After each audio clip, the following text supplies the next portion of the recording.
पवन सिंह के खास मित्र विशाल सिंह ने अंजलि राघौर को क्या रिप्लाई दिए हैं, आप भी सोच के चौंक जाएगा। जो पावर स्टार पवन सिंह भरे मंच पर उनके हाथ रख दिए थे, इसी का वजह से पूरा बवाल छिड़ा हुआ है। पहले वीडियो देखिए। जो लोग ये टच करने वाले टॉपिक पे पवन भैया के अगेंस्ट में बात कर रहे हैं, मैं उनको एक बात बोलना चाहूंगा कि पवन सिंह एक एक्टर है। अच्छे एक्टर के खून में होता है एंटरटेन करना, मजाक करना। This is very normal. Bollywood में लोग मजाक में अपने हीरो अपने हीरोइन के साथ ऐसे कर देता है, मजाक में ऐसे करता है, तो सब कोई मजाक में लेता है। लेकिन दीदी ने इस बात को इतना तूल दे दिया कि इस टॉपिक पे एक बड़ा सा वीडियो बना दिया और पवन भैया के नाम पे एक दाग लगा दिया। दीदी एक बात बताओ, जब पवन भैया ने आपके साथ काम किया था, जब सॉन्ग शूट कर रहे थे ऑफ कैमरा बैक स्टेज, आपके साथ कुछ गलत नहीं किया था। आपने खुद बोला है कि शूट तो बहुत अच्छे से हुआ था, कुछ नहीं हुआ था।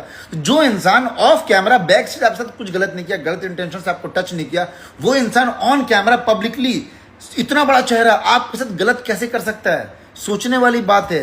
लेकिन फिर भी आपने बिना ये सोचे कि एक लड़की अगर लड़के के सामने हमारे देश में कुछ बोलती है, लड़के के लिए कुछ बोलती है, तो उस लड़की की ही बात को तवज्जो दी जाती है। आपने उनके अगेंस्ट में बोल दिया, वो भी उस इंसान के लिए जिसने आपको इतना बड़ा काम दिया।